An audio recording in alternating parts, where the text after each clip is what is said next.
नमस्कार विद्यार्थी मित्रों, आज हम कक्षा 6 में इकाई 1 इतनी शक्ति हमें देना दाता, इस प्रार्थना गीत के हमने पिछले सेशन में अध्ययन किया था।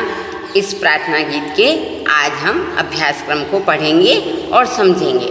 तो इस प्रार्थना गीत में ईश्वर से प्रार्थना की थी कि हमारे जीवन को फूलों की तरह खुशखुशाल रखे, हमारे जीवन का बगीचा हमेशा खिला हुआ रहे, इसमें किसी के लिए बैर की या बदले की भावना ना हो, हम किसी से कोई प्रकार की दुश्मनी न रखें और नेक राह यानी सच्चाई की राह पर अपने जीवन को आगे बढ़ाते रहे।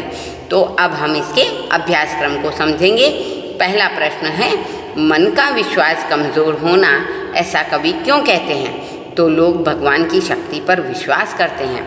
वो मानते हैं कि भगवान दयालु है, सबका रक्षक है। रक्षक यानी रक्षा करने वाला। भगवान के लिए कुछ भी असंभव नहीं है, यानी कुछ भी इम्पॉसिबल नहीं है। आज दुनिया में अत्याचार बढ़ते जा रहे हैं, साधारण आदमी इन अत्याचारों को नहीं रोक पाता, तो इन अत्याचारों का अंत हमें दिखाई ही नहीं दे रहा है। इसलिए कवि भगवान से प्रार्थना करते हैं कि ऐसे समय में भगवान अपनी शक्ति का परिचय दे, ताकि लोगों का विश्वास भगवान के प्रति कभी कम ना हो। प्रश्न 2 हमें कह रहा है, धरती पर हर तरफ क्या है और क्यों है? तो धरती पर हर तरफ जुल्म और बेबसी है। हर आदमी डरा डरा सा नजर आ रहा है। कोई शक्ति ऐसी उन्हें नज़र ही नहीं आ रही है कि जो अत्याचारियों का यानी जो दुश्मन लोग हैं उनका सामना करे और उन्हें लोगों को सताने से रोके। इसी तरह प्रश्न 3 हमें कह रहा है, हम जगत में क्या अर्पण करना चाहते हैं और क्यों? तो हम जगत में सुख, शांति और मैत्री भाव यह अर्पण करना चाहते हैं। आज इस जगत में यानी आज इस संसार में बुराइयां बढ़ रही हैं, जीवन में सुख शांति का अभाव नजर आता है। लोग एक दूसरे के शत्रु बन रहे हैं, एक दूसरे से बदला लेने के लिए तत्पर रहते हैं यानी तैयार रहते हैं। इसीलिए इस अशांत और दुखी जगत को हम सुख, शांति, प्रेम और मैत्री अर्पण करना चाहते हैं। प्रश्न 4 हमें कह रहा है, हम सभी को क्या बांटना चाहते हैं और क्यों? तो हम सभी को खुशियों के फूल बांटना चाहते हैं, क्योंकि अपने आसपास के लोगों को सुखी बनाना हमारा परम कर्तव्य है। अगर हम सब उनको आनंदित करेंगे तो उन्हें देखकर हमारा मन भी आनंदित यानी खुश हो जाएगा। अगर उनके जीवन में कांटे हुए यानी दुख होंगे तो उन कांटों की चुभन हमें भी महसूस होगी। तो इस दर्द से बचने के लिए हमें उनके जीवन में खुशियों के फूल बांटने होंगे।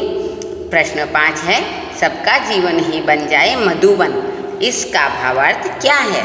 तो मधुवन का अर्थ है वह बगीचा जिसमें सुंदर और खुशबूदार फूल खिले हुए होते हैं। तो हम सभी को लोगों के जीवन में खुशियों के फूल बांटने चाहिए। ऐसे फूल पाकर लोगों के चेहरे पर उदासी नहीं रहेगी, उनका मन प्रसन्नता से भर जाएगा, वे आनंद और उल्लास का अनुभव करेंगे।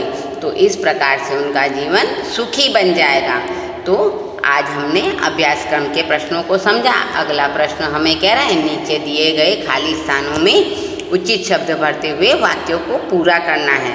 तो ब्रैकेट में यानी कोष्ठक में कुछ शब्द हैं, क्योंकि, ताकि, और, कि, लेकिन, फिर भी, या। पहला है, राधा पढ़ने में तेज है, रिक्त स्थान खेल में नहीं। तो क्या आएगा? लेकिन। राधा पढ़ने में तेज है लेकिन खेल में नहीं। दूसरा है, रोहित बहुत तेज भागा, रिक्त स्थान वह गाड़ी पकड़ना चाहता था। तो यहाँ है क्योंकि। रोहित बहुत तेज भागा क्योंकि वह गाड़ी पकड़ना चाहता था। तीसरा है, सुरेश को बुखार था, रिक्त स्थान वह स्कूल आया। तो सुरेश को बुखार था फिर भी वह स्कूल आया। चौथा है, मैं समझता हूँ, रिक्त स्थान वह क्या कहना चाहता है। तो मैं समझता हूँ कि वह क्या कहना चाहता है।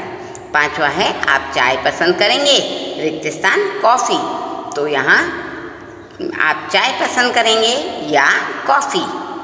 छठा है, मैंने सुबह ही पढ़ाई कर ली, रिक्त स्थान शाम को खेल सकूँ। तो मैंने सुबह ही पढ़ाई कर ली ताकि शाम को खेल सकूं। ऐसे ही है 7वां नंबर, अध्यापक रुक गए। रिक्त स्थान लड़के के बोलने की प्रतीक्षा करने लगे। तो अध्यापक रुक गए और लड़के के बोलने की प्रतीक्षा करने लगे। तो इस तरह हमने खाली स्थानों में उचित शब्द भर लिए हैं। अब यहाँ अगला प्रश्न कह रहा है कि निम्नलिखित विषय के बारे में अपने विचार व्यक्त करने हैं। तो विषय है बारिश होनी चाहिए या नहीं होनी चाहिए। तो मित्रों आप सोचो, अगर बारिश ना हो तो हमें क्या क्या तकलीफ़ें होंगी, और अगर बारिश होती है तो भी हमें कुछ तकलीफ़ों का सामना तो करना ही पड़ता है। तो इसके लाभ और हानि दोनों पक्षों को हम देख रहे हैं। बारिश होने से धरती हरी भरी बनती है, खेत में भी अच्छी फसल होती है, पर इसके बुरी हानि है कि बारिश होने से कीचड़ फैलता है, गंदगी फैलती है, बीमारियां भी बढ़ जाती हैं। अगला है इसकी अच्छाई यानी लाभ। बारिश भगवान का वरदान है, इसी से हमें पानी मिलता है जो कि हम पीने के काम में लेते हैं।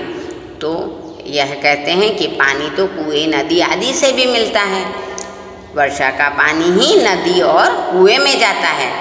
अकाल होने पर नदियाँ सूख जाती है और कुओं में पानी नहीं रहता, ये इसकी हानि है। तो पानी के बिना हमारा जीना मुश्किल हो जाता है। पीने में, नहाने में, खाना बनाने में और सफाई में या खेतों की सिंचाई करने में ऐसे कोई भी काम नहीं है जिनमें हमें पानी की ज़रूरत नहीं होती। हमें सभी कामों में पानी की ज़रूरत होती है। तो इसीलिए हम यह कह सकते हैं कि जल ही जीवन है, बिन पानी सब सून, यानी बिना पानी के सब कुछ सूना हो जाएगा। तो मित्रों आज हमने बारिश होनी चाहिए या नहीं होनी चाहिए इस विषय पर चर्चा की। अब अगला प्रश्न हमें कह रहा है कि विशेषणों का उपयोग करके वाक्य बनाइए। विशेषण यानी जो संज्ञा शब्द की विशेषता बताते हैं। तो उदाहरण है कुछ कुछ कपड़े गंदे हैं, तो कपड़ों के लिए विशेषण है कुछ। अगला है सुंदर, तो फूल सुंदर होते हैं।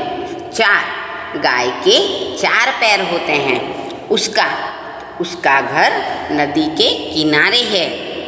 थोड़ा, मुझे थोड़ा सा दूध चाहिए। लाल सेब मीठा होता है। तीसरा, मैंने प्रतियोगिता में तीसरा स्थान पाया। 15, कक्षा में आज 15 छात्र उपस्थित हैं। अगला प्रश्न है संयुक्ताक्षर से शब्द बनाकर वाक्य में प्रयोग करना है। क और क, यहाँ पर क के नीचे एक हलंत दिया गया है जो कि आधे क को समझा रहा है। तो क और क से कक यानी धक्का। तो धक्का शब्द का हमने वाक्य प्रयोग किया कि उसने मुझे धक्का मारा। अब है च और च, बच्चा, तो छोटा बच्चा खेल रहा है। त और त, पत्ता, पेड़ से पत्ते गिरते हैं। न और न, अन्न, हमें अन्न का सदुपयोग करना चाहिए। द और ध, बुद्ध ने सत्य का मार्ग दिखाया।